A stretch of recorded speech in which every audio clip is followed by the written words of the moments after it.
A very good morning to you, amazing viewers all over the world. And yes, it's raining in the city of Abuja this morning. Well, thank you for joining us on today's morning show. I am promising Jako Adibe, your anchor for today. And I have with me in the studio Comrade Habila Kayet. Comrade Habila is the Executive Director of Godspeed Leadership and Mentorship Development Initiatives. Good morning, Comrade. Good morning and thank you for having me. Comrade, did you have coffee this morning? Because the weather since last night is not just been funny. I actually had a cup of coffee this Oh, morning, beautiful. No wonder you're flared up. as always.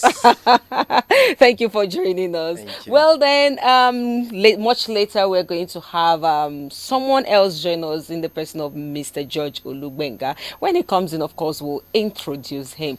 Well, then, joining us virtually all the way from Lagos State is Comrade James Chidebere Okeke. He is a political analyst. Comrade, good morning. Today, I'm surrounded by comrades. How is Lagos this morning?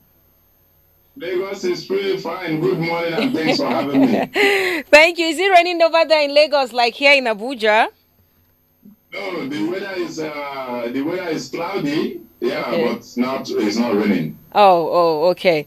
Well then, it's a good thing to have you come talk to us. Now, we have a lot of stories we're going to be looking at, and it all boils down to governance. And that's why I had to put up that governance in Nigeria remains a complex interplay of democratic processes, political rivalry, institutional challenges, and civic unrest.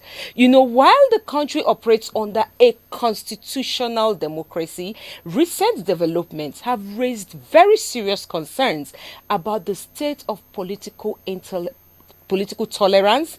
It has raised concerns about justice and accountability. Recently, a growing tension emerged when the governor of Edo State, Mr. Sunday Okpebholo, allegedly issued a threat towards Mr. Peter Obi, the Labour Party presidential candidate in the 2023 elections. This incident actually underscores the shrinking space for political dissent and the fragile state of inter-party relations in Nigeria. Comrade Avila is already smiling. Of course, we're going to talk about that. Simultaneously, discontent continues to rise among retirees. I'm sure you've seen the news all over as retired police officers plan a nationwide protest over unpaid pensions and poor post-service welfare.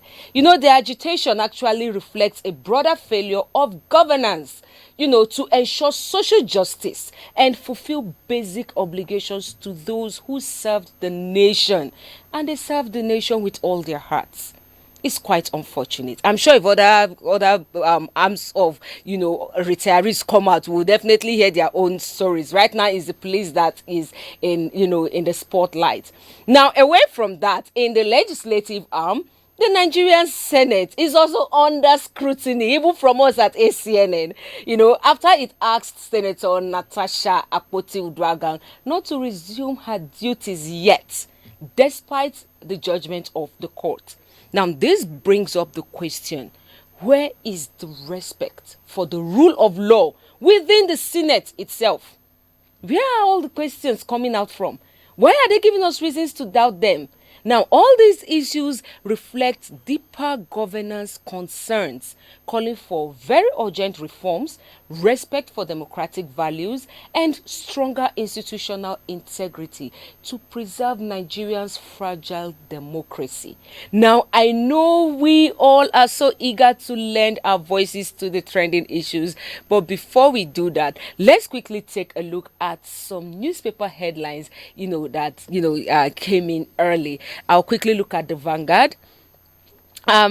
Quickly, that's another trending one above the masthead. 2025 SSCE disregard report on purported cancellation. WAEC tells public, and that story is on page 8. Please, all parents, go to page 8 of the Vanguard newspaper and read more on that. Okay, quickly. beside we have a picture story there, but beside the picture story, I'll just take one on defection. Adeleke's negotiation hits brick wall. This is coming from an APC source, and that story is on page 10 of the Vanguard newspaper.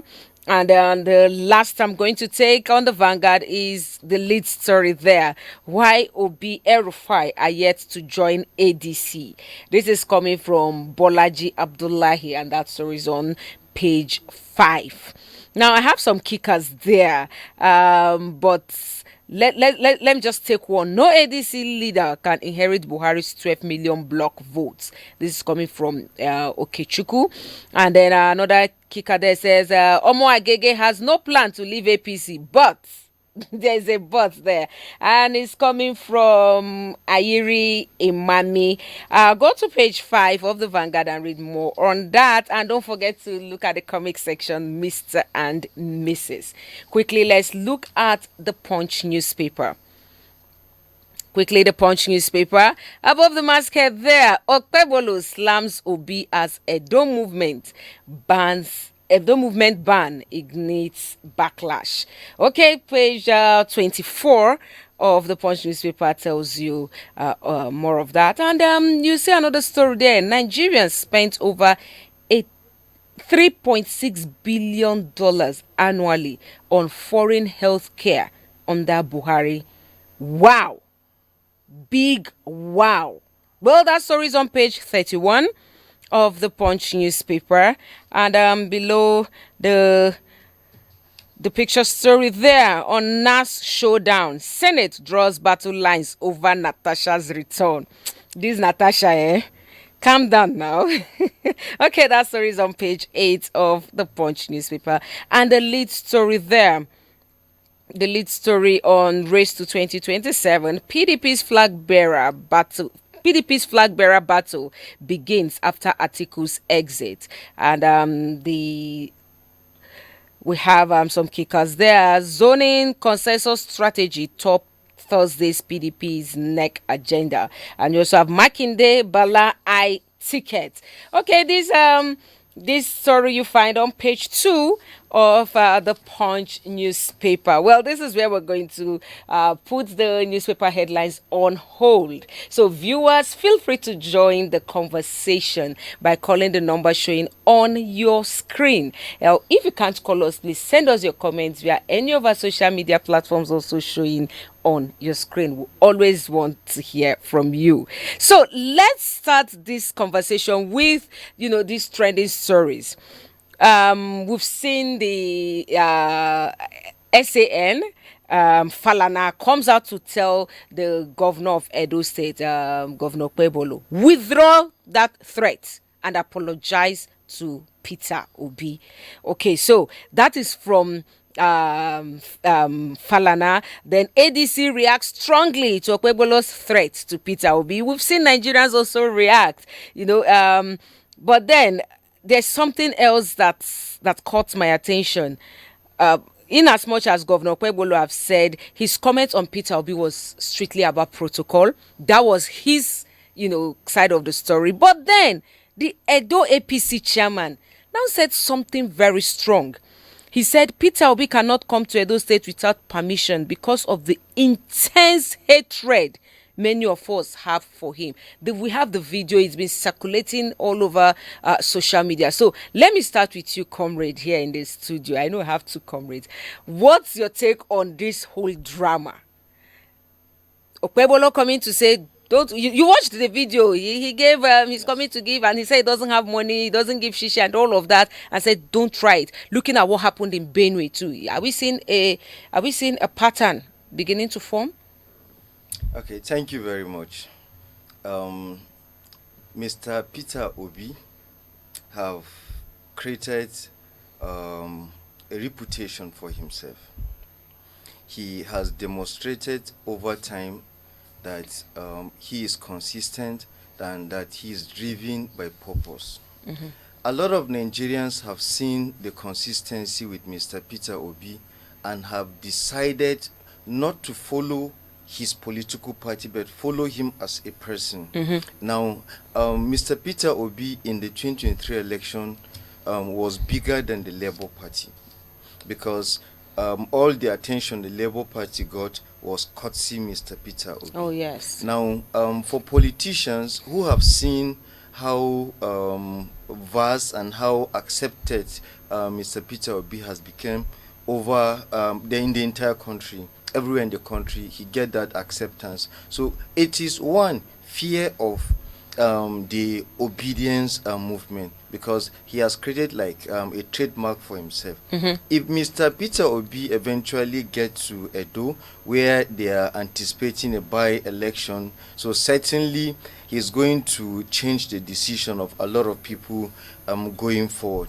Now, they are scared of losing election because of his presence. Because his presence, anywhere you see Mr. Peter Obi, he's engaging, he's open, he's conversing. And Nigerians are tired of hearing rhetorics on things that people can, he's consistent. So now, the reason why they are putting up such threats is because they are scared. Hello, can you hear me, please? Oh, please go ahead. Go ahead. Okay. Yeah. All right. Hello. Okay. For me as a person, I feel it is unbecoming of leaders to be this unguided with their words, because for a governor who is holding public trust and he's the one fanning the fan of disunity, that is so unacceptable.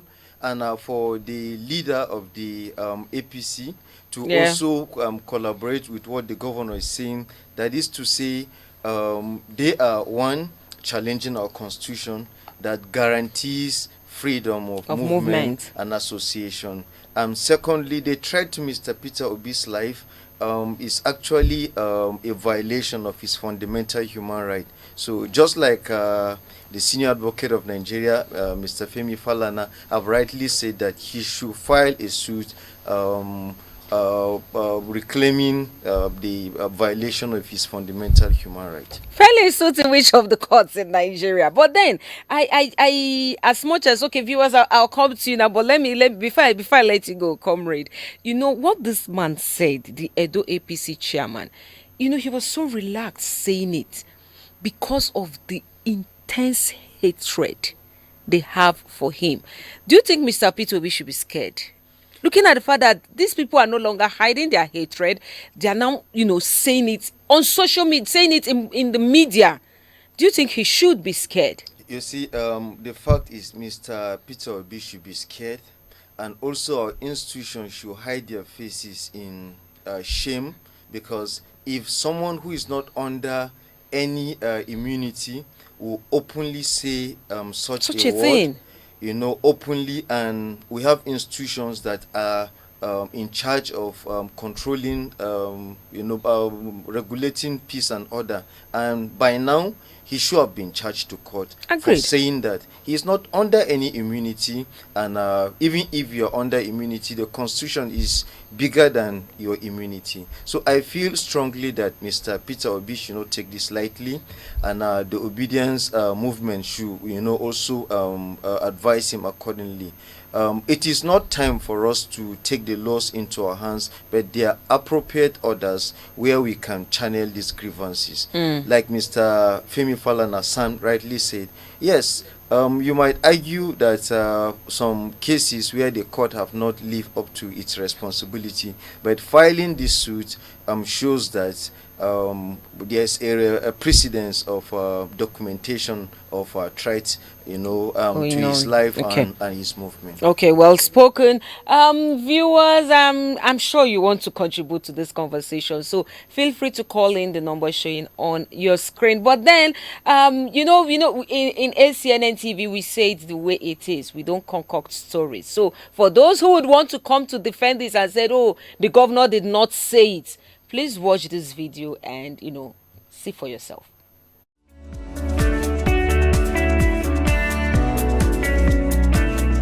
2027, 2.5 million votes is guaranteed for Edo. Yeah. The last election and this one is never the same. The man will say no gashishi. I am sending a direct message to him. There is a new sheriff in town. He cannot come to Edo without telling me. I am serious about it. He came the other day and donated 15 million. Somebody was saying, no, guys, she will give me 15 million to donate to people. By the time he left, there was crisis. Three people died in Benin. So for that reason, tell Obi he should not come to Edo without telling me. And again, now that we have candidates that have emerged in our various primaries, we want to remain in the ground running for campaign. We are going to campaign as if we have never campaigned in this state before, because of the way we are taking this election seriously. Because we want to affirm that we actually won the election, the last governorship election overwhelmingly. We want to prove to the whole world, to Edo State and to Nigerians, that we actually won those elections. So we are not going to leave any stone unturned in campaign. And we're also sure that anybody who tries to stand on our way will smoke that person out. Well, since morning while the primaries were going on, there has been a lot of criticism all over the press about the statement that Governor made yesterday when he was receiving one of the remaining of PDP and those central, where he said that Peter Obi has to take permission before he lands. And I think the governor was right in saying that, because we are also saying that the governor can say that because of the kind of hatred that people have for Peter Obi in the state, including me.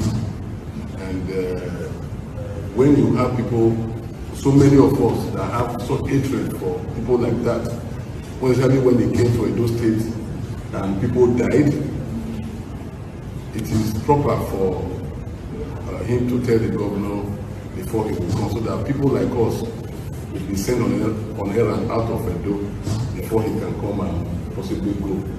I'm sure that's the reason why the governor made that statement. That's why I think the governor made that statement, and it's correct. And we support him in whatever he's saying. So whatever anybody is saying, they're just saying rubbish. And I also want to send a message to people who call themselves ADC in the state, that they should be very careful, because we only have PDP remaining, not ADC.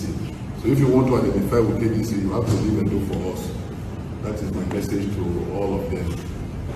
And we want to appeal to Edo State people, and most especially where those elections are going to be held, that we will campaign and we all see the good work the governor is doing for the state.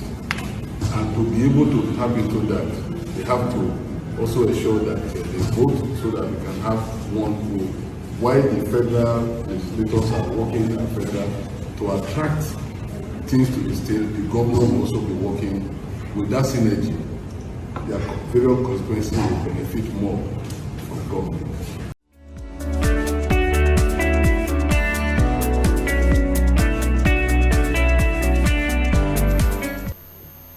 Wow. I keep saying wow on this show because when you think you've seen it all, new ones just keep popping up. You go on national TV and you say you hate someone. You say it with your full chest because you're wearing a cap that is carrying a particular name. Viewers, the number to call is showing on your screen. Please feel free to call in and let's hear your thoughts. Comrade Chidebere, are you there? Comrade, are you there with us? Okay, so comrade, let me get your thoughts on the video we just watched, the two videos we just watched, and I want you to merge it with, the tension in Kaduna State as security agencies stop Peter Obi rally 24 hours after Edo governor's threat.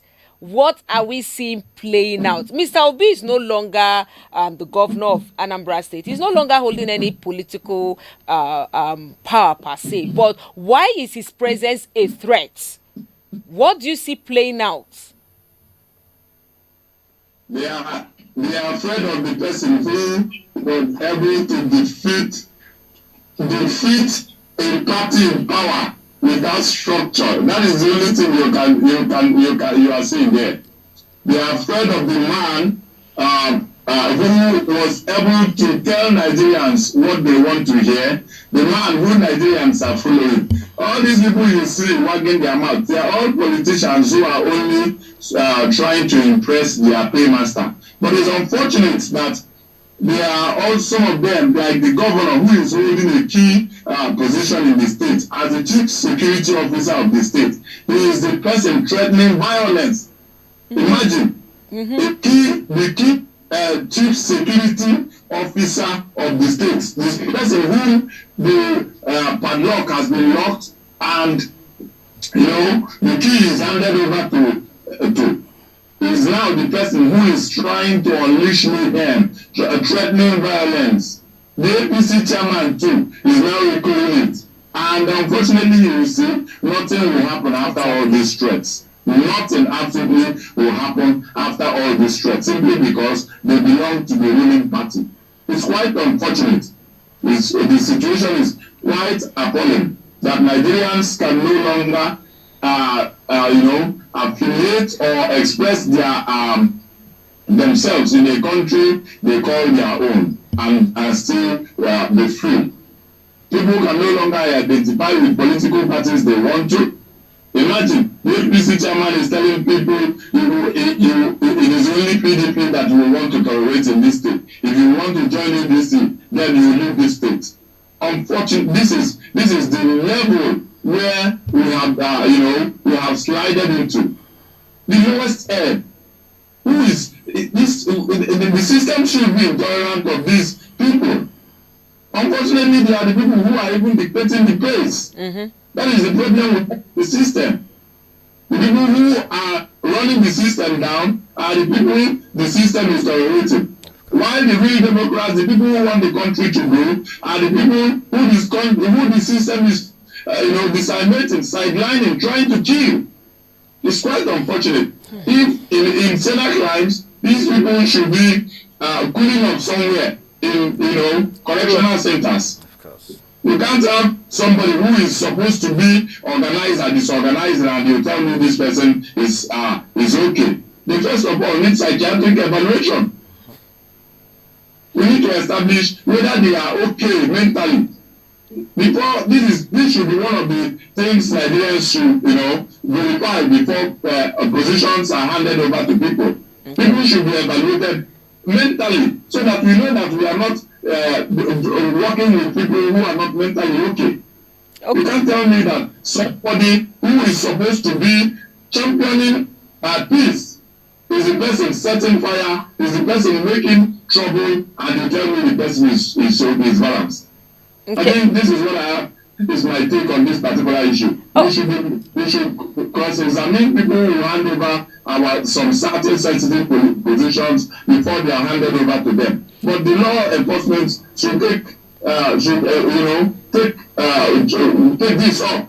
And I also urge people not to sleep over this. We should anything that happens to him henceforth, the APC chairman of Edo State and the Edo State governor should be held responsible. Because we are not aware, we are not too sure of what the threats they have dished out, how far and what their plans are over carrying it out. So anything that should happen to him, we should make sure that the legal system of this country, we all know, but it should be a legal issue so that this other people won't come out this way.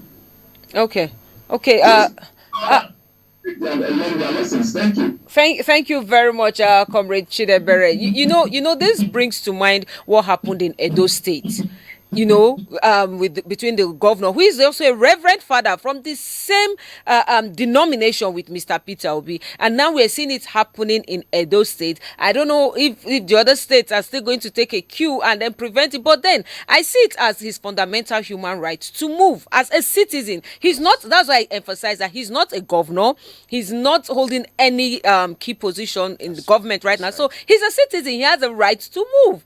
The constitution, approves of that. So I don't understand what's going. I don't understand really what's going on. And for viewers, let me still emphasize: the video you watch is not AI generated. It is real. You can verify it. It's been there on social media. So go and verify. And please feel free to call in. The number to call in is showing on your screen. If you can't call us, please send us your comments. We would want to read them through any of our social media platforms. We'll definitely read them. Now, still talking of Mr. Peter Obi, I don't know. He turned 64 on Friday, or was it on Friday? No, on Saturday. On Saturday he turned 64, and then so many things happened within the country. At least I saw a whole lot on social media. Some cooked and were giving out to the poor, and they say they're celebrating Mr. Peter Obi. Some were giving out sanitary pads, and they said Mr. Peter Obi said, instead of coming to throw a big party for me, the best way to celebrate me is give out to the poor. So could that be one of the reasons why we're seeing some politicians looking at him as a threat? Because I've not seen this happen for any politician in Nigeria. Maybe my memories might not serve me right, but then I've not seen any politician get such massive gifts and donations from well-meaning Nigerians all over, giving out gifts on his birthday. Could that be a reason for this threat? Yes, from his emergence as the Labour Party flag bearer in 2023, and the mass engagement with the people. Like I said, people have seen the intentionality in him and how open he is. Citizen reawakening, as far as governance is concerned, has gained strong momentum. Active citizens are now in charge of what is happening. Now, political gladiators are scared of what is happening, because today there are people who are using their money to see how they can influence changes that they want to see. And this is the kind of movement that we are experiencing with Obi. People are bringing out their money to print out t-shirts, to bring in people together, and to also have conversations that raise renaissance and hope. Mr. Peter Obi words resonate hope, reassured people that they understand, or he understands what our challenges are, and he is willing and ready to fix it.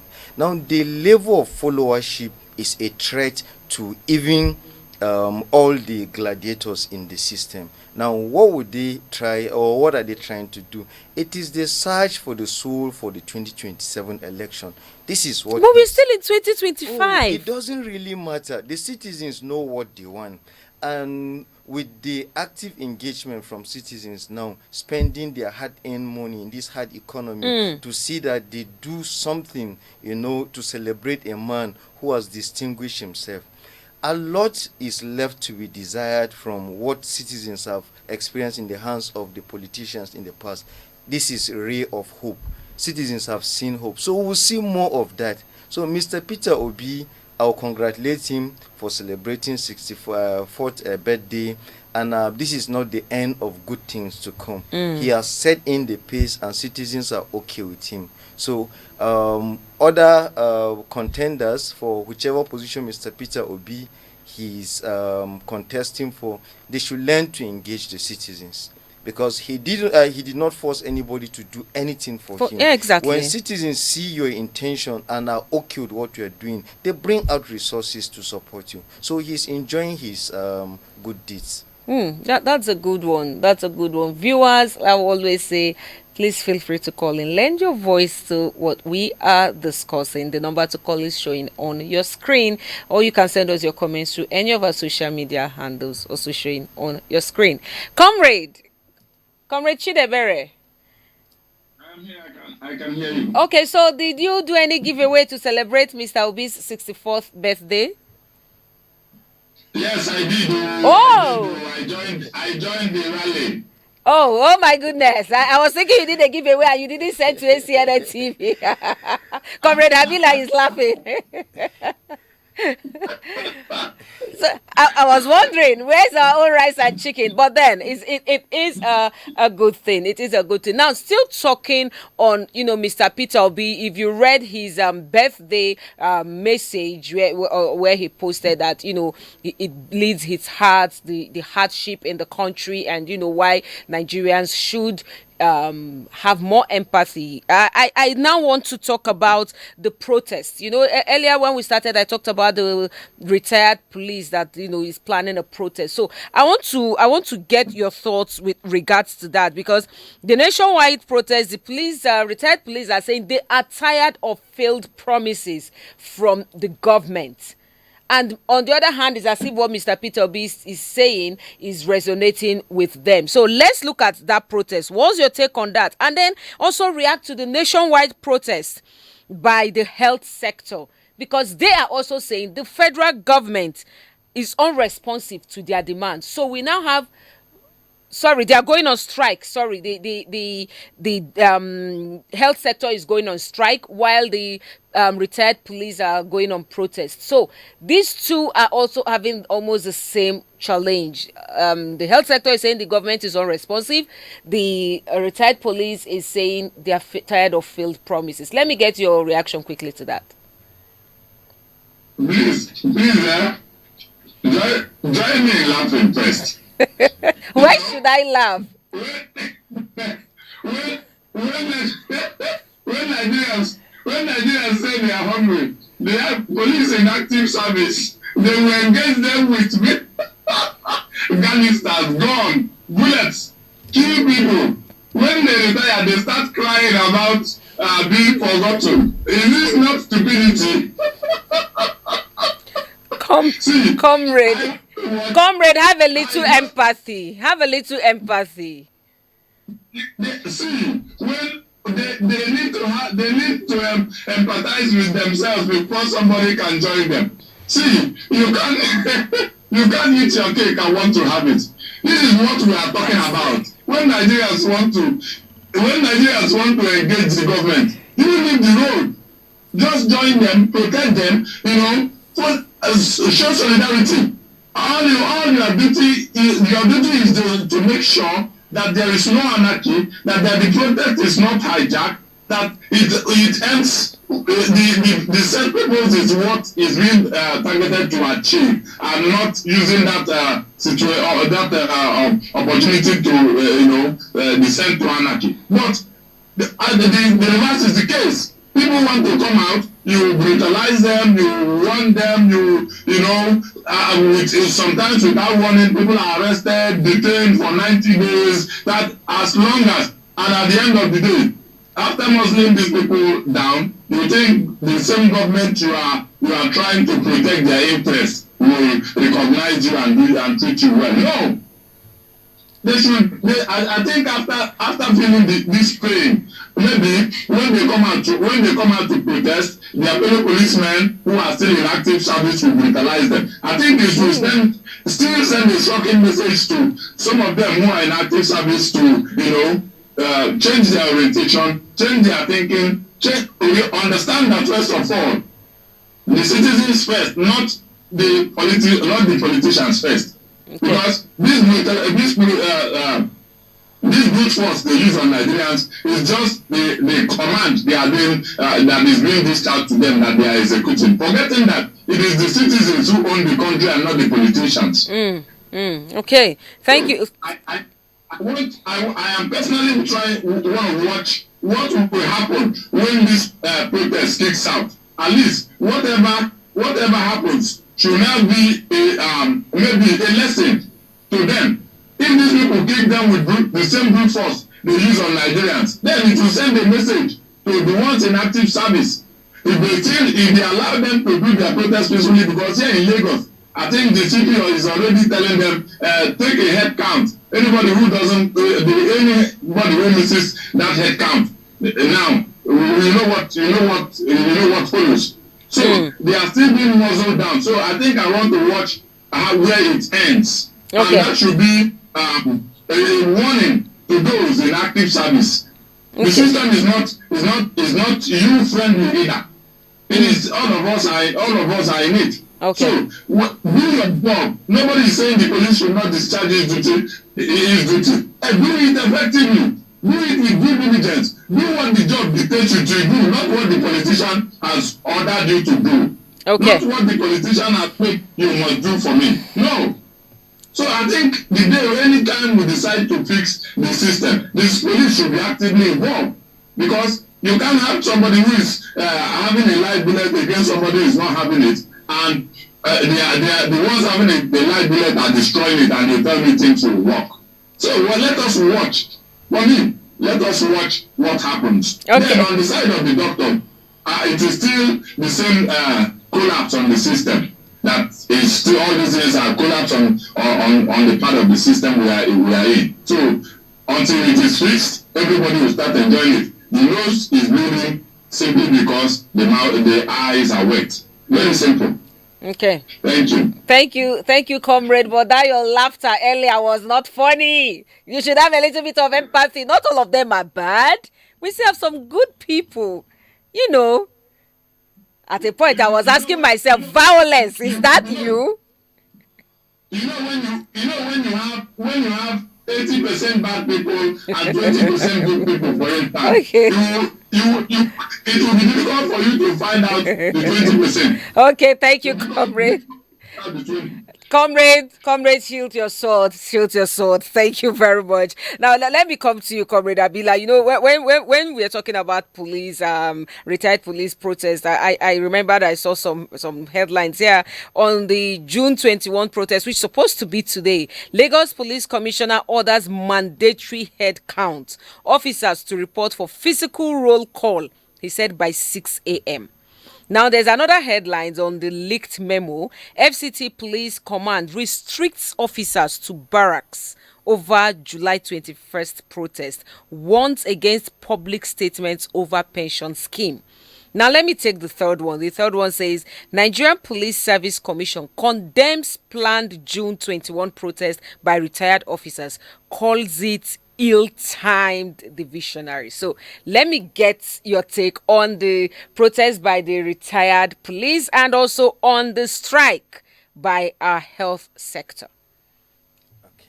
One of the hindrances to the fight against corruption is our inability to provide welfare for workforce, whether being active or after retirement. Corruption will certainly breed if you know too well that after putting in your good years of service, that your welfare will not be taken care of. Now, you can imagine having a system, an entire force, where the pension packages varies. People from within some certain ranks get a good pension package, while people from certain ranks doesn't get a good package. It doesn't speak well of the institution, one, and secondly, the disparity shows that those who are from the beneath rank are not they are worthless. As in, that is what the scheme is actually saying. Now, in order to reposition this and make it work, so after meeting the Police Service Commission, and our government have been a bit sluggish in addressing issues if you give them prior notice. Just like the doctors, they are given prior notice. Yes. It's not as if they are going into protest straight or strike. When you give prior notice and government did not honor it, so certainly you have to take action. So what the retired police are doing is as a result of delay in conversation. They have had the time to converse, and there are delays. So their welfare has not been okay, and they have every right to protest. Now, the order for police to remain in the barracks and the head count, it's actually a deliberate and intentional move, because those who are actively in service, if they should back those people who are having such protests, there's going to be huge break in law and order. That's one.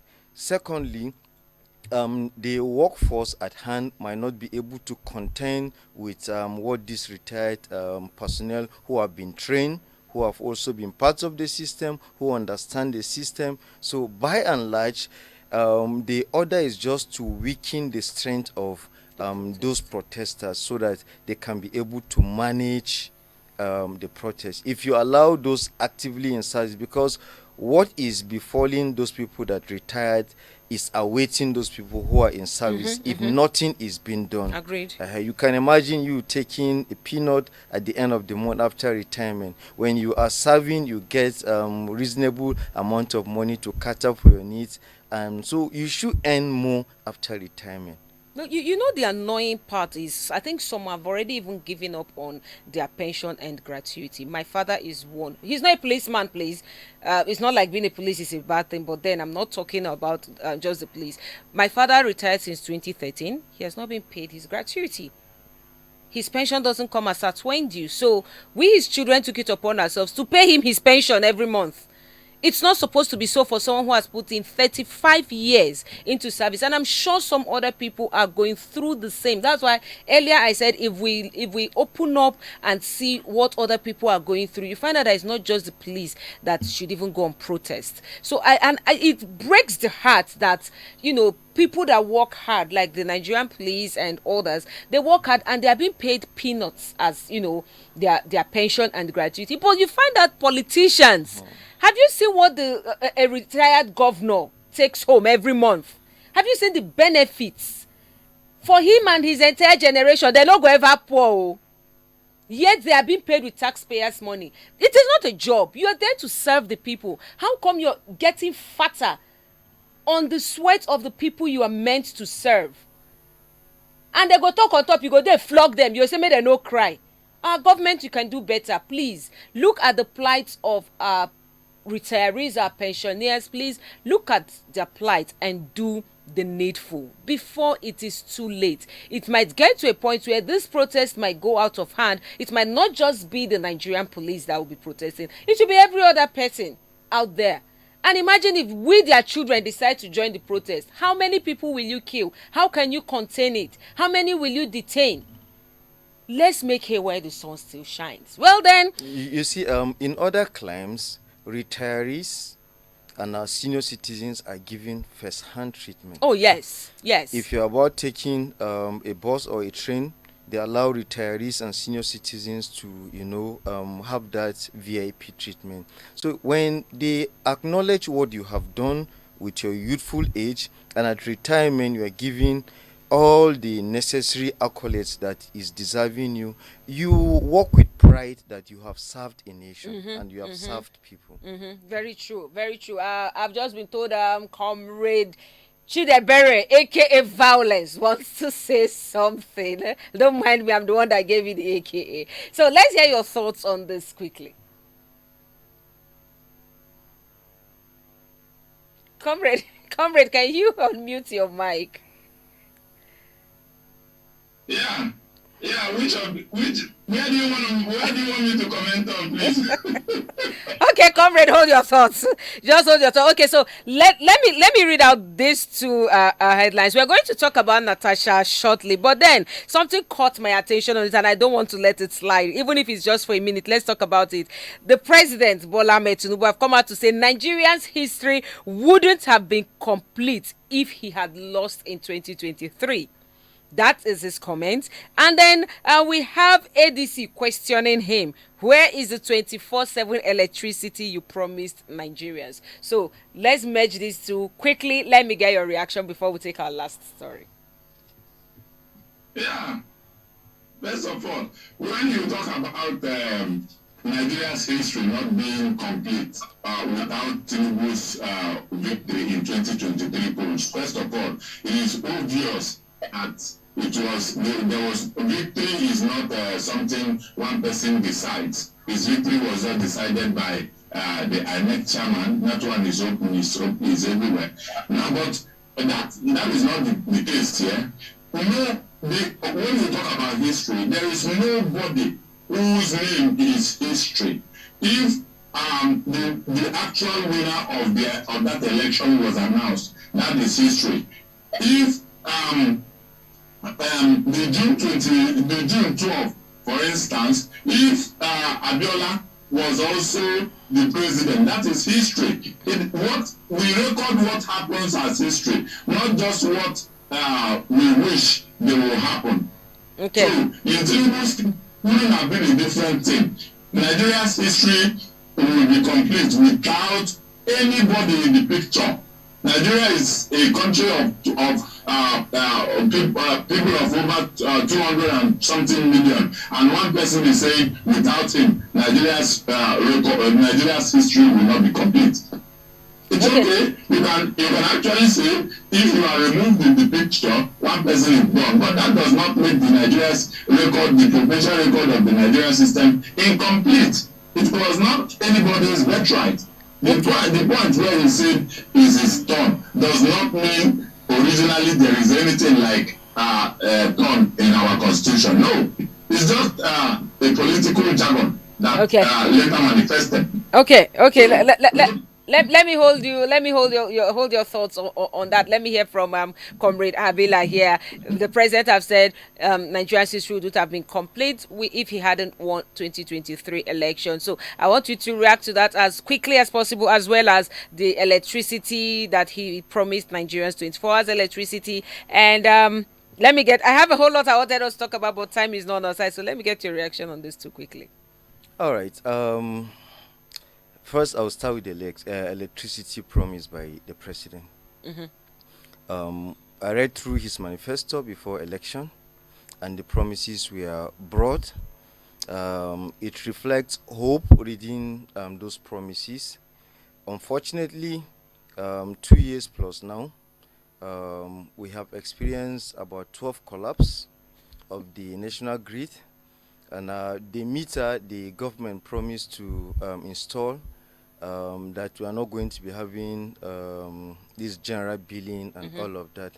So as far as the power sector reform is concerned, this administration has performed below expectations, because we have seen decline in so much that has to do with power. Now, history will not be complete without him.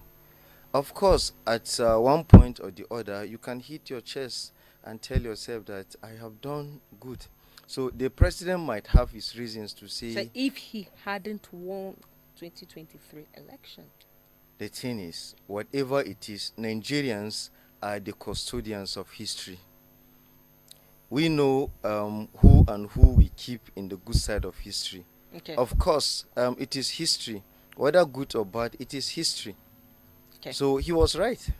I agree with your school of thoughts. I agree 100% with your school of thoughts. Now, let's quickly look at the drama in the Senate.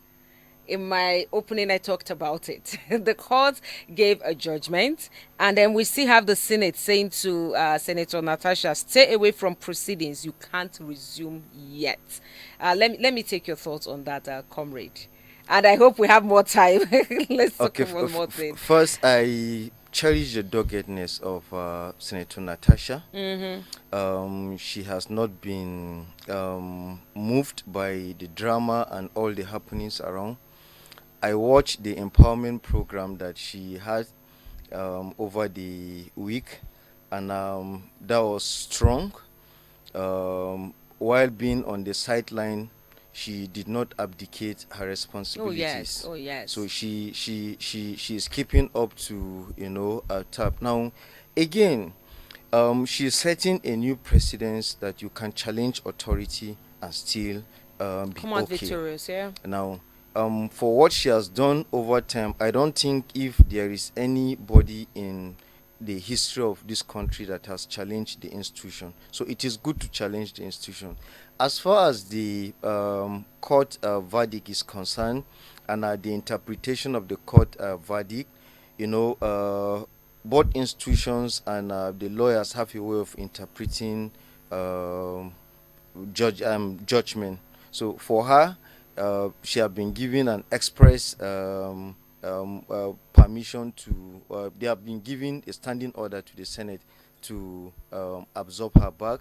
But the Senate are saying our rules are different from what the court is saying. And as far as the court judgment is saying, it's not impounding on us to do ABC. I'm not a lawyer, so I'm a bit confused there. But be as it may, I doff my hat for her. In fact, she has earned my respect, and I'll give her a clap. I'll give her a clap. She has done so well. Senator Natasha, thank you for all the empowerment you've given to the people in your constituency. Thank you so much. You earned my respect once again. Okay, before I come to you, Comrade Chidebere, I have two comments here. One from Mazioka for Thomos. He was talking about our comment on Peter Obi earlier. He said it is indeed clear and shouldn't be swept under the carpet that Mr. Peter Obi is a threat to these people.